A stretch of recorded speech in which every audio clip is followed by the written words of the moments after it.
how to shift your realities. Now, you can shift your reality in minutes, and I always use the term quantum reality, and that's because everything is quantum. I mean, we are basically non-physical beings, so it's just stuff very important for you to know, and I think it's very important for you to use in the advancement of your journey into or creating, manifesting, whatever it is. These type of information is very well noteworthy. All right, so look, so shifting your reality, it comes down to what I call, and you probably know this, is called identity shifts.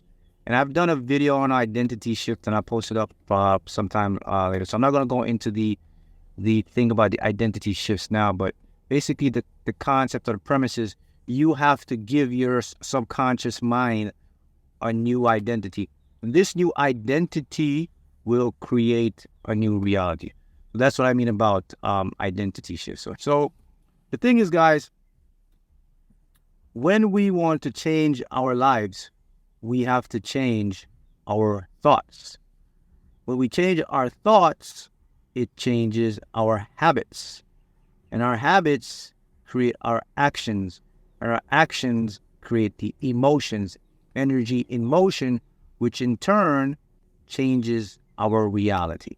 So if you understand now, it has to go back into the concept of the mind. So look, in order for you to change or shift your reality, there's mistakes you have to stop doing to manifest. One mistake you have to stop doing is you have to stop doubting your ability to do or have what you want. You have to stop doubting that you can do it, or that you can't do it rather, and start to accept that you can. That's number one. The second mistake you have to stop to get into this shift, and I'll explain to you why you need to stop these things, because how they can affect your field, right?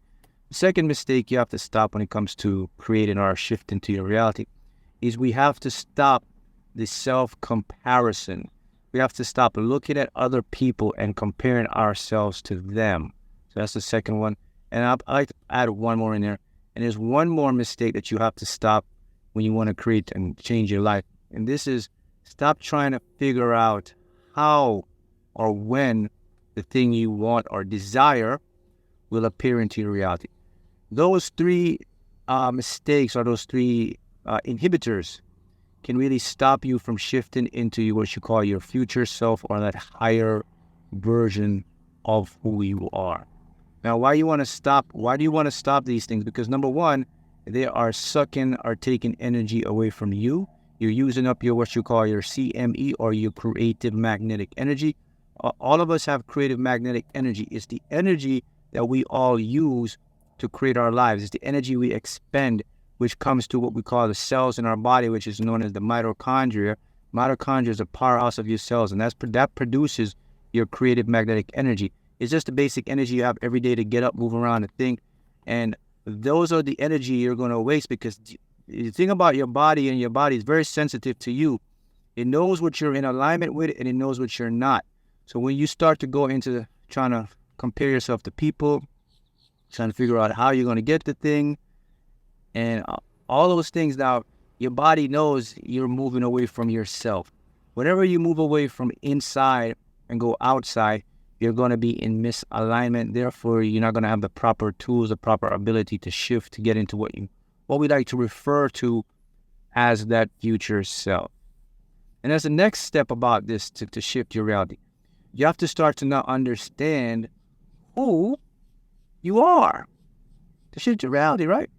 So many of you have been following me for years. You know this channel. If you're new to this channel, let me break down and introduce you to who you truly are. All right. So you are, in fact, a spirit inhabiting the body. You're not a body with a spirit. And I could prove this to you, because we all know that matter is a form of energy. The reason we see real stuff is because that the form of energy, it vibrates at a slower rate, gives us the perception of real stuff. But in actuality, it's all invisible. And listen, there's something you have to know about this, okay? To show you that you are not who or what you think you are, it's the physical being, you're more higher, you're a higher level of consciousness. Let's go back into the beginning of the universe. So we have nitrogen, we have carbon, okay, and we have iron, and we have calcium. Just those are some fundamental things. All of those were predominantly nitrogen, the iron, and the calcium. They came from first generation stars. What I mean, like for example, our sun is a third generation star. So when the universe began, these stars, when they first formed, they developed lighter elements, and these lighter elements became heavier elements, which became the iron, became the nitrogen in your DNA, the iron in your blood, the calcium in your body can be traced back to a star dust, an exploding supernova star. So the fact is, you are stars, therefore you are the universe experiencing itself in what we call a three-dimensional being. Now, let's get deeper in that. What created the stars and all this stuff? And it's an intelligent awareness, a consciousness, a being of something that's intelligent. You, because the fact that you have awareness, you are that being. You are practically the God experiencing the God. All of you are. And people, when I talk about this and I show people this, a lot of people, they get very, some people get offended, and some people are exhilarated because they know who they are. The people that get offended is because they've been tuned to religion. Religion has shown them that they are not like powerful like a god. They are just a puny thing, and that's not what you are. The truth has to be known. And the beauty of all of this, we have science now to show this. I just trace back to you where you came from. That's a fundamental law. Now let's go to talk about the electron. So the electron, people, you heard electrons, right? Particles and all that stuff. Well, check this out. Here's something for you to feast your mind on.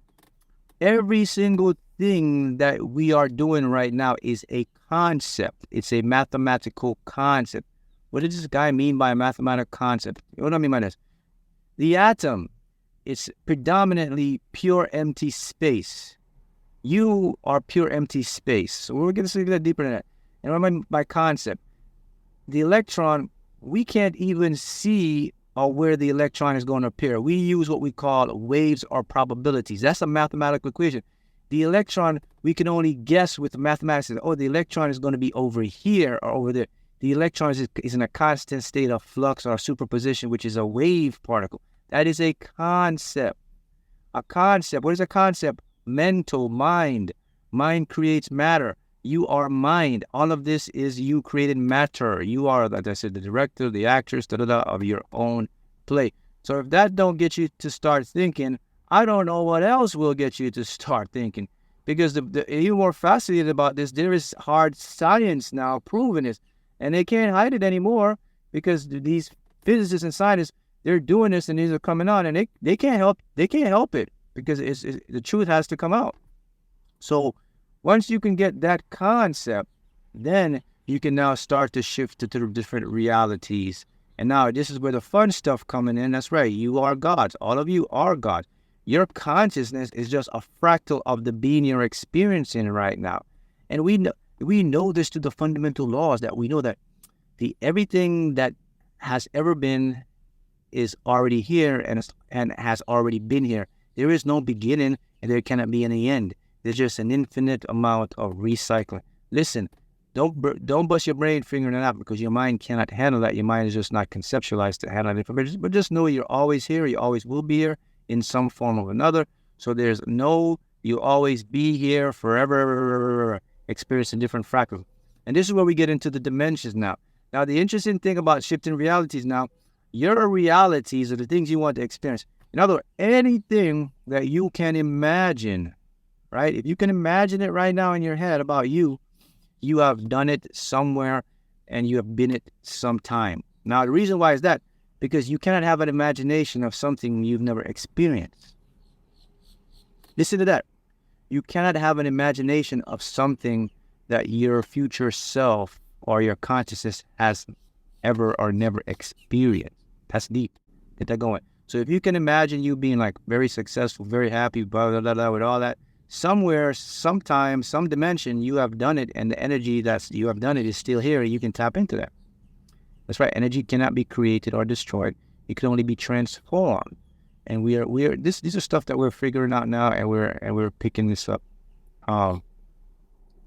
in our science here and everything like that.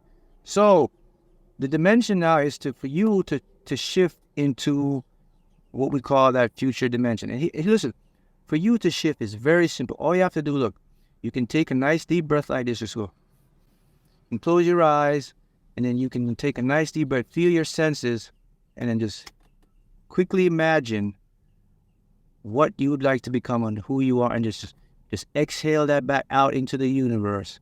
And now you have started to shift into that dimension. I mean, that's simple it is. It's not rocket science. So what reality do you want to shift in? So that's the first thing about shifting. You have to identify where you want to go, what you want to be, what you want to do. That all comes from what? Deciding, having an intention. So once you decide your reality where you want to shift and be, then you have to do the formula. You just take a nice deep breath, just relax, see that self, exhale it out, and then let it go. And now what happens is your subconscious mind, which is the generator of all of this stuff now, it works more on emotion. So when you take that nice deep breath, think about it, exhale through your mouth, all the senses in your body light up. So your subconscious gets this thing, the image in the mind, boom, you can feel it. If you can't see it in the air, you can feel it. You're actually moving up to a frequency. Everything exists on frequencies like radio waves. Rich, poor, success, happy, all of this. There's always realities existing for all of that. And you can tap into any of that. So how do we know these realities exist? How do you know this is just not just a bunch of crap, man? How can you say that? Well, because check this out. We know this because now we have dimensions. We know there are different dimensions.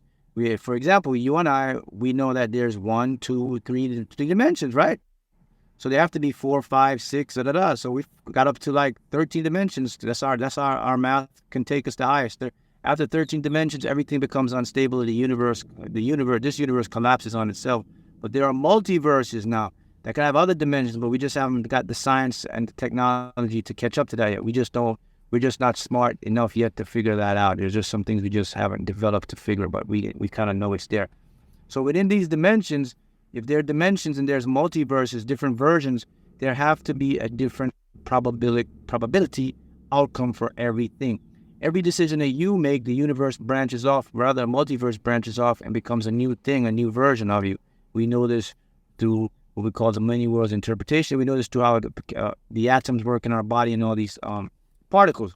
But this is how we know these dimensions exist. Now, can be rich if you can just get your mind to believe it, accept it, and then tune into dimension where you're rich. And that comes in through your imagination and be open. And when you're open and you're not attached, then that's when the tools will come to your way to do this. So that's what I'm showing you. Everything is first invisible becomes visible. So that means just because it's invisible, you can't see it, but maybe there's another intelligent higher being that can. And check this out. In these dimensions now, guys, there exist other conscious beings. They can just see on a higher dimension. They probably have 4-dimensional beings, 5-dimensional, 6-dimensional beings. This is where you get your angels from. This is where you get your ascended masters from. They come through these different dimensions. And then above that, the highest of all of them is what's called your authentic self, your higher self, which sees all these dimensions. But you have all these different beings that can come into these dimensions, pop in and out. And they can help you, they can guide you, they can show you stuff. That's why you see synchronicity. That's why you hear the voice will talk to you, the gut. Those are coming from these higher different beings in our dimensions. Because consciousness is universal. It is about every single thing. Now, what ties these dimensions together? How can you tap into this? Because you are a conscious being. You have the awareness to do this stuff, right? So, once you start to shift and you get into these new dimensions, then you will see that you start to feel differently. When you feel differently, you know you shift.